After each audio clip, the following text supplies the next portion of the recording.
Good morning. My name is Blaine Winger. I'm the Agricultural Specialist District Technician for Mahoning County Soil and Water. Today, we are starting a series of educational videos for agriculture. Our series this morning is on cover crops. As you can see behind me is a field of cover crops here in Mahoning County. At Mahoning County Soil and Water, we are a conservation-minded district. With the other like mine is Mr. Dan Schilling, a local farmer and producer here in Springfield Township, who is also conservation-minded and very versed in cover crops. Can you please tell us a little bit about your background, cover crops, the good, the bad, and the ugly? I farmed ever since high school. When I read some things on research at Rodell Institute, just adds so much to the soil.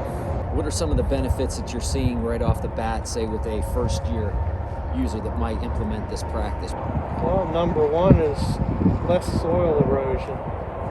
And I'd say number two is you've got the soil covered to help build your nutrients. Ms. Schilling, can you tell us a little bit about what we're seeing here? What are some of the benefits that we're seeing on this snow-covered ground with these cover crops? Well, the soil erosion's one, but here's a thought. When the snow melts slowly, it also releases nitrogen into the soil, and that's free fertilizer. When did you implement this, and what implementation process did you use, and what species of plant here? Well, this was no-till drill in August, and there was sunflowers, buckwheat, oats, some brassica. How in detail do cover crops help control sheet and rill erosion? Well, by having a root holding the soil, and then they also, when that plant dies, it leaves a hole for water infiltration. So it doesn't just run off, it just goes in the soil. And another interesting fact that Mr. Schilling showed me on a radish, if you could point that out to the camera, what do we have here? Well, the earthworms are feeding on this already. It's headed on the downhill slide, but they love it. Yep, and with the earthworms being present in the soil is a great indication of your biological health of the soil, correct? Yes. How do cover crops help with the biological and chemistry standpoint of the soil? Yeah, the biological end is the most important, because like the oats here, earthworms love it. They love the radish, and that feeds them. And then their casings help feed the other microbes and bacteria in the soil. And even chemical fertilizers need that bacteria to process the nitrogen to lock it in for the plants to use. What other type of vegetative cover crops are available, and what would be the determining factors in deciding what type of cover crop to use? You have to look at what you're wanting to grow the next season. If you're going to plant corn, you need to grow some nitrogen-producing plants, and then that saves you a lot of money that way. Like sunflowers here, they bring up sulfur for next year's crop. The radishes, they break down locked-in potash, and that's a big problem.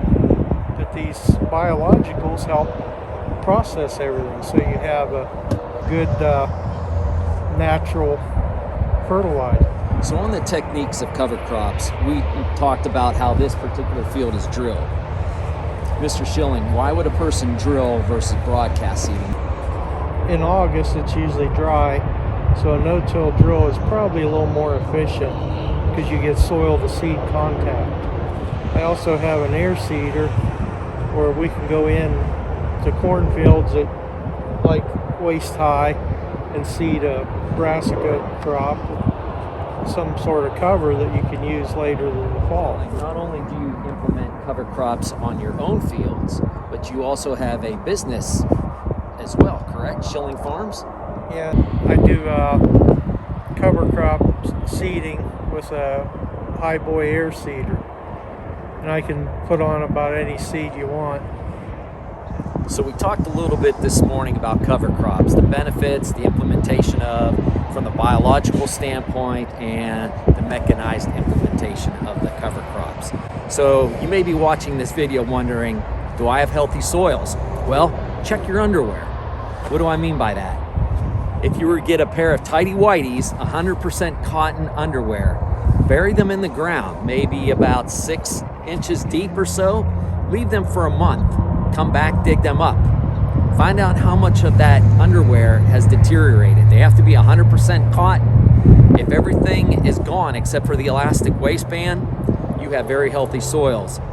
Another point to mention is that there are multiple entities available to help the agricultural producers here in Mahoning County.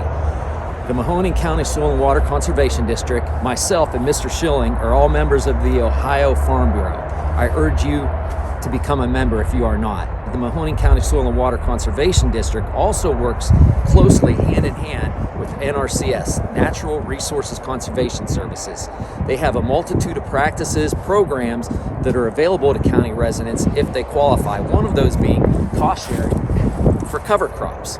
Well, I want to thank Mr. Schilling for joining me this morning out here on a beautiful cover crop field in Springfield Township in Mahoning County. If you're interested in cover crops or any conservation-minded practice, please contact Mahoning County Soil and Water Conservation District. We have rental equipment available. We have no-till drill, broadcast spreaders, and sprayers available for rent. Again, contact Mahoning County Soil and Water or Schilling Farms if you're interested in learning more about cover crops and how they can benefit you. Please don't farm naked, plant a cover crop.